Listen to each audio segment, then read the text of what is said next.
Hello viewers, welcome to filmi craft. நான் உங்கள் அருண். இந்த எபிசோடில் நம்ம பார்க்க போகிற படம் 2020 ஒரு அமெரிக்கன் ஹாரர் படமாக வெளியான தி டார்க் அண்ட் தி விக்கெட். இப்போது இந்த படத்துடைய ஒன்லைன் ஸ்டோரி என்ன அப்படின்னு நம்ம பார்த்துடலாம்.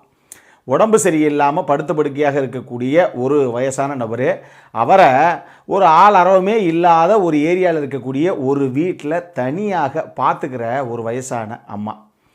இந்த தருணத்தில் அந்த வீட்டுக்கு வந்து சேர்ற இவங்களுடைய பிள்ளைங்க 2 பேர். இதுக்கப்புறம் இந்த வீட்டில் இவங்க சந்தித்த அமானுஷ்ய சம்பவங்கள்லாம் என்னென்ன அப்படிங்கிறது தான் இந்த படத்துடைய ஒன்லைன் ஸ்டோரியே. இப்போது இந்த படத்துடைய டீட்டெயில் ரிவ்யூக்கு போகலாம். முதல்ல இந்த படத்துடைய கதை என்ன அப்படின்னு நம்ம பார்த்துருவோம்.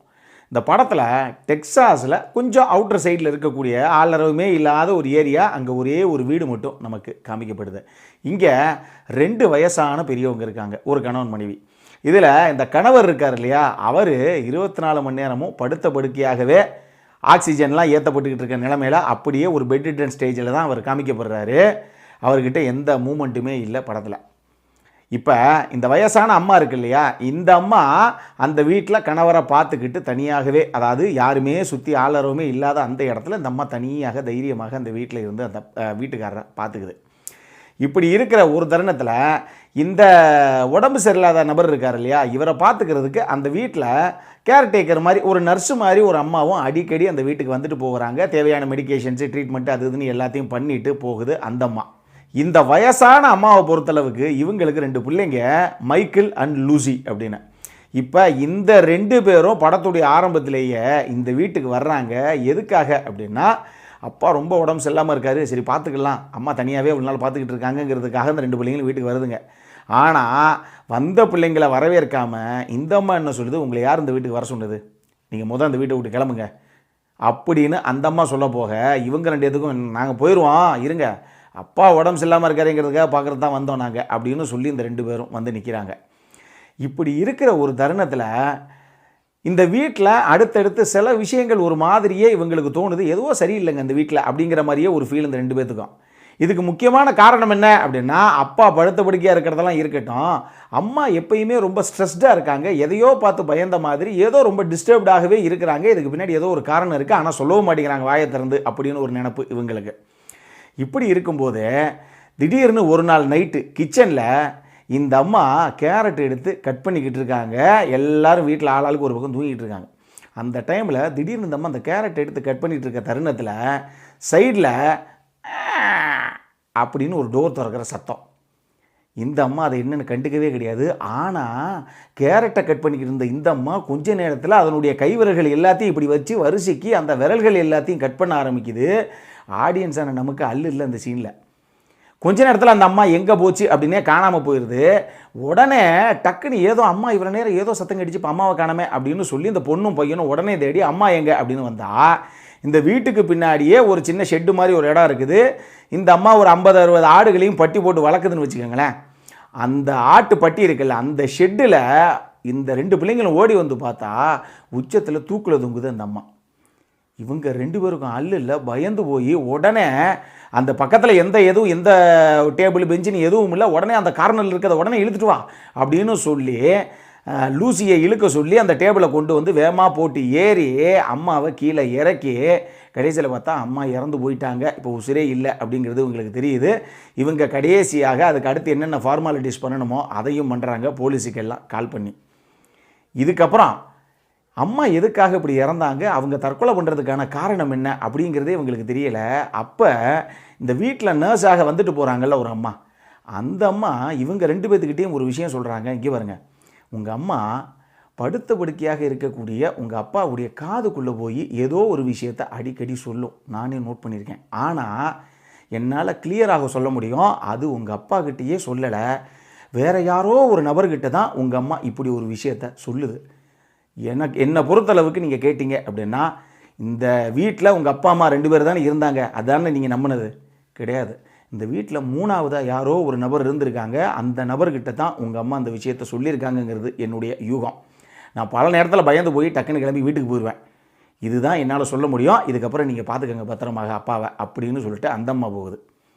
இப்போ நம்ம மைக்கேல் இருக்கார்ல, அவர் லூசியை கூப்பிட்டு வச்சு நைட்டு உட்காந்து வெளியே பேசிக்கிட்டு இருக்கும்போது திடீர்னு ஒரு கேள்வி கேட்குறாரு. இங்கே பாரு, அம்மா தூக்கில் தூங்குச்சு, நம்ம 2 பேர் தான் போய் பாடியை இறக்கணும், ஞாபகம் இருக்கா? இருக்குது. இங்கே தான் எனக்கு ஒரு சந்தேகம். அந்த அம்மா தூக்கில் தொங்குனதெல்லாம் இருக்கட்டும், நம்ம தான் சுற்றி டேபிள் எதுவுமே இல்லை, உடனே இழுத்து போடுன்னு சொல்லி ஒரு 10-15 அடி தூரத்தில் தள்ளி இருந்த ஒரு டேபிளை ஒரு விஷயத்தை இழுத்து போட்டு அதில் ஏறி பாடியை இறக்கணும். கரெக்டா? அம்மா தூக்கில் தொங்கின பொசிஷனை வச்சு பார்த்தா தரையிலிருந்து 3 அடி உயரத்தில் அவங்க கால் இருக்குது. அப்போ அந்த உச்சத்தில் அவங்க தொங்கியிருக்காங்க. எந்த டேபிள், பெஞ்சு, ஸ்டூலுமே எதுவுமே போடாமல் இவ்வளவு வயசான ஒரு லேடி காற்றுல பறந்து போய் தூக்கில் தொங்கியிருக்க முடியும்?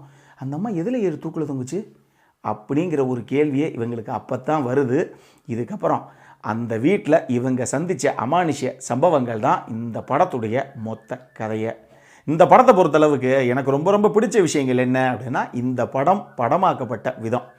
இந்த படம் கம்மியான பட்ஜெட்டில் எடுக்கப்பட்ட ஒரு படம். அதுலேயும் இந்த படத்தில் இந்த ஒரு வீட்டை தாண்டி எங்கேயுமே பெருசாக போயிருக்க மாட்டாங்க. அந்த வீடும் டைரக்டரோட ஃபார்ம் ஹவுஸ். பார்த்துக்கோங்க. ஸோ கம்மியான பட்ஜெட்டில் சூப்பராக ஒரு படத்தை இவங்க எடுத்திருக்காங்க அப்படின்னு தான் நான் சொல்லுவேன். இதில் இன்னொரு விஷயம் என்ன அப்படின்னா, இந்த படம் ஒரு ஹாரர் த்ரில்லர் அப்படின்னு நம்ம சொன்னால் கூட ஒரு ஸ்லோ பர்னிங் த்ரில்லர் தான். இதை மைண்டில் வச்சுட்டு பாருங்கள்.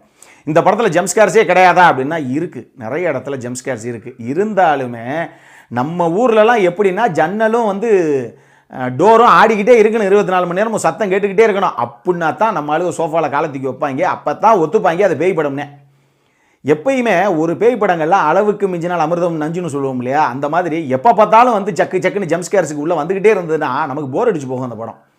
அந்த படம் ஏதோ ஒரு டிஸ்டர்பிங்காக ஒரு ஏரி ஃபீலிங்கை நமக்குள்ளே கடத்துகிற மாதிரி ஒரு படமாக இருக்கணும். அங்கங்கே ஜம்ப்ஸ்கேர்ஸ் வரணும். அதுதான் ஹாரர் த்ரில்லருக்கு அழகு. இந்த படம் அப்படி ஒரு படம் தான். உங்களுக்கு இன்னும் கிளியராக சொல்லணும் அப்படின்னா, உங்களுக்கு நம்ம ஆரி அஸ்டருடைய படங்கள், ஹெரிடிட்டரி படம் பார்த்துருக்கீங்கல்ல, அந்த மாதிரி படம் உங்களுக்கு பிடிக்கும் அப்படின்னா இந்த படம் உங்களை கவர்றதுக்கான நிறையவே வாய்ப்பு இருக்குது. ஏன்ட்ட கேட்டிங்க அப்படின்னா, லேக் மாங்கோ அப்படின்னு ஒரு படம், அதே மாதிரி த ஃபோர்த் கைண்டுன்னு ஒரு படம். அந்த 2 படமே நம்ம ரிவ்யூ பண்ணியிருக்கோம். நம்மளுடைய பிளேலிஸ்ட்டில் இருக்கும், பாருங்கள். அதையும் செக் பண்ணி ரிவ்யூவை. அந்த படங்கள் எப்படி போகுமோ அந்த மாதிரி ஒரு படம் தான் இது. அந்த படம் 2மே எனக்கு ரொம்ப பிடிச்ச படம். அதனால் இந்த படமே எனக்கு பிடிச்சிருந்தது. அந்த படம் உங்களுக்கு பிடிச்சிருந்ததுன்னா இந்த படம் நிச்சயமாக உங்களுக்கும் பிடிக்கும். அடுத்த விஷயம், இந்த படத்துடைய சவுண்ட் டிசைனிங் ஒர்க்கு. இந்த படம் நைட்டில் ஒரு 11 மணி 12 மணிக்கு ஹோம் தியேட்டர்ஸில் பார்க்க வேண்டிய ஒரு படம். அப்போ தான் உண்மையாக அந்த படம் என்ன கன்வே பண்ண வந்தது, எப்படி ஒரு ஹாரர் எலமெண்ட் அந்த படத்தில் அவங்க ப்ளேஸ் பண்ணாங்க அப்படிங்கிறத நம்மளால் அனுபவிக்கவே முடியும். ஸோ நைட் நேரத்தில் மட்டும் பாருங்கள். அதுக்கு காரணம் இந்த படத்துடைய சவுண்ட் டிசைனிங் தான். குறிப்பாக அந்த பட்டி போட்டு பின்னாடி அந்த அம்மா ஆடு வளர்க்குதே அந்த ஷெட்டில், அதுக்கு பின்னாடி அந்த இடத்துல அந்த ஷெட்டுக்கு வாசலில் ஒரு பாட்டிலாக கட்டி அந்த அம்மா தொங்க விட்டுருக்கோம். காற்றடிக்கிற நேரத்துலலாம் அந்த பாட்டில் ஒன்று மேலே ஒன்று தட்டி தட்டி தெறிக்க விடுவாங்க சவுண்ட் டிசைனிங்கில். அந்த சவுண்டு அது ஹோம் தியேட்டர்ஸில் பார்த்தா மட்டும்தான் உங்களுக்கு மிகப்பெரிய ஜம்ப்ஸ்கேர்ஸாக அது ரொம்ப சூப்பராக ஒர்க் அவுட் ஆகிருக்கும் இந்த படத்தில். ஆனால் அதெல்லாம் அங்கே பார்த்தா தான் உங்களால் என்ஜாய் பண்ணவே முடியும். ஹெட்செட் போட்டு பார்த்தீங்கன்னா பெருசாக இருக்காது அந்த சீனை. இது போக இந்த படத்துடைய சினிமோட்டோகிராஃபி நிச்சயமாக நீங்கள் சொல்லணும். எக்ஸ்டீரியர் ஷாட்ஸுங்கிறது ரொம்ப கம்மி, இன்டீரியர் ஷாட்ஸ் தான் நிறையன்னு வச்சுக்கோங்களேன். இதுலேயும் நைட் சீக்வன்ஸ் தான் நிறைய அந்த படத்தில். ஒரு ஹாரர் படத்துக்கு என்ன மாதிரி கேமரா மூமெண்ட் இருக்கணுமோ அந்த மாதிரி நீட்டான கேமரா மூமெண்ட்டு, நல்ல லைட்டிங்கு. இந்த சினிமோட்டோகிராஃபி, இந்த விஷுவல்ஸை எப்படி அவங்க காட்சிப்படுத்தியிருந்தாங்களோ, எப்படி ஃபைனலாக கொண்டு வந்திருந்தாங்களோ, அதுதான் இந்த படத்தில் நமக்கு அந்த ஒரு டிஸ்டர்பிங்கான ஃபீலிங்கை கொண்டு வந்தது. சூப்பராக இருந்தது படத்துடைய சினிமோட்டோகிராஃபி அப்படின்னு சொல்லலாம். அடல் கான்டென்ட்டை பொறுத்தளவுக்கு இந்த படத்தில் அடல் கான்டென்ட் இருக்குது. 1-2 சீனாக இருந்தால் கூட அந்த படத்தை நீங்கள் ஃபேமிலியோடு பார்க்குறதுக்கு வாய்ப்பு இல்லை. அந்த மாதிரி காட்சிகள் தான். ஸோ ஃபேமிலியோட இந்த படம் பார்க்க முடியாது. இந்த படத்திற்கு ஃபில்மி கிராஃப்ட் கொடுக்கக்கூடிய ரேட்டிங் 7/10. இப்போது நம்மளுடைய அடுத்த செக்மெண்ட்டான இன்ட்ரெஸ்டிங் ஃபேக்ட்ஸ் அபவுட் தி மூவிக்கு போகலாம்.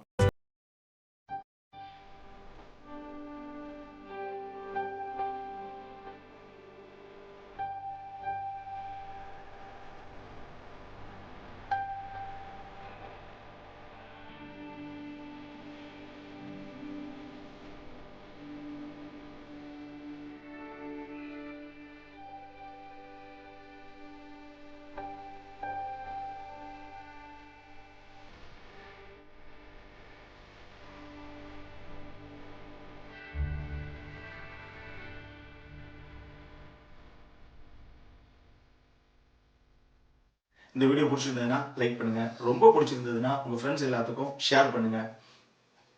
உங்களுடைய கருத்துக்கள் ஏதாவது இருந்தது அப்படின்னா கீழே இருக்க கமெண்ட் செக்ஷனில் எங்களுக்கு தெரிவிங்க.